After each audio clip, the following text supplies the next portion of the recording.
A recent project that has been gathering a lot of attention among the railfan community is the cosmetic restoration of Denver and Rio Grande Western number 5371, which is a SD40 T2 tunnel motor type diesel locomotive.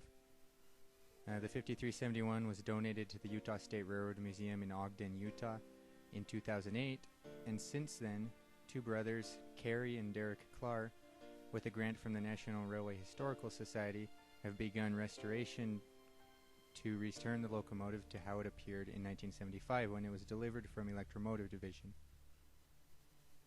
An interesting part of this project is the lights, or the lighting system on the front end of the locomotive, because over the years there have been a lot of modifications due to wrecks, due to updated federal security requirements, and due to the change of ownership from the Denver and Rio Grande Western to Southern Pacific, and then to Union Pacific later on. The lighting appliances that I will talk about today are the number boards, the headlight, the class lights, and the gyro light. Now, when the 5371 was delivered to the Utah State Railroad Museum, it also had ditch lights, which are a fairly recent development in railroading technology, coming into practice in about the 1990s, and can be seen on most modern locomotives. These ditch lights are mounted low between the top of the platform, or the running boards, and above the snowplow. And as part of this restoration, since the ditch lights are not original to the 5371, they were removed. Now, first off are the number boards. The number boards allow the locomotive to be identified at night because they light up from the back. The numbers are translucent, and the black paint allows just the numbers to show up when lit by two light bulbs, which are behind each board. Over the years, the number boards were modified, they were replaced, they were lost, they were stolen. It was delivered with one kind of font in 1975. The Rio Grande later on replaced it with a Railroad Roman type font. And even later, the number boards were stolen while in service with the Union Pacific, and they were replaced with a fairly typical Union Pacific style font. As part of this restoration, the number boards were repainted to match the original font as delivered in 1975. The headlight was fairly simple since there was no reason for it to be modified over its service. So as part of this restoration, it simply needed a new coat of paint. Now, the class lights are probably one of the most interesting aspects of this restoration.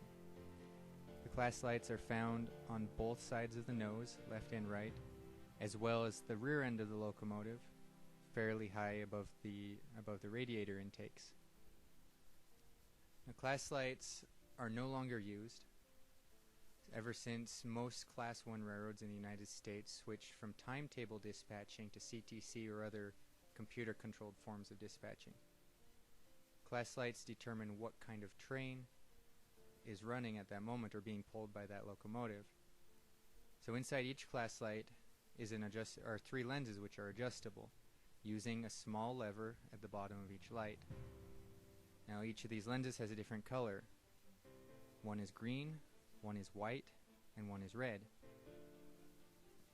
When a locomotive was scheduled on the timetable, there was no need to identify it as a special train, so the class lights were turned off.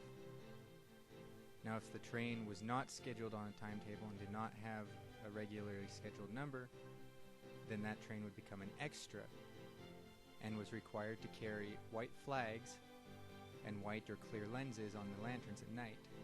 If the locomotive was scheduled on the timetable, but was split up into several sections for whatever reason, and this was quite common, each section would have its own locomotive, and to alert anybody alongside the tracks that the same train had several sections, the trains were required to carry green flags or green lenses. Now, the red lens was not to identify the train, but rather to show where the train ended. During the age of steam, or when cabooses were in use, cabooses were often seen with red flags or red lanterns. With the outphasing of the use of cabooses, the red lanterns were replaced with red class lights on the locomotives, which is why there are class lights on the rear of the 5371 in case it happens to be running light or without a train, or if it happens to be running behind the train.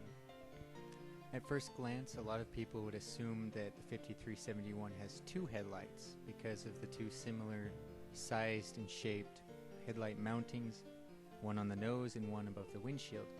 However, the only one that's actually a real headlight is the one in between the two number boards above the windshields.